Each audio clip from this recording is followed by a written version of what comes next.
The Biden administration is releasing nearly $200 million in military aid to Egypt but will hold back millions more over human rights concerns, the State Department said Tuesday in an announcement quickly criticized by rights groups and some lawmakers. The department said Secretary of State Antony Blinken would withhold $130 million of $300 million in military financing for Egypt due to the concerns.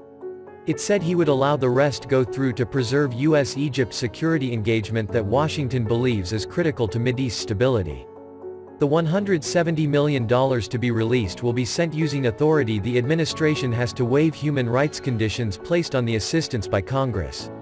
Under federal law, the Secretary of State must certify that Egypt is meeting those conditions or issue a waiver for the aid to be sent.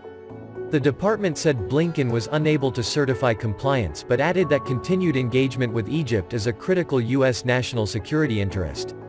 The decision was criticized by human rights groups and some lawmakers as an indication the Biden administration is reneging on pledges to put human rights at the center of its foreign policy.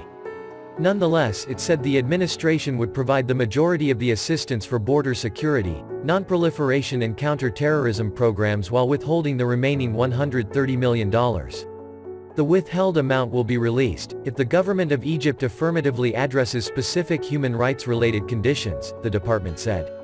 Anticipating criticism of the announcement, which was previewed to some lawmakers on Monday, the State Department said the administration's human rights concerns about Egypt, which remains in the throes of Egyptian President Abdel Fattah el-Sisi's harsh crackdown on dissent, are significant.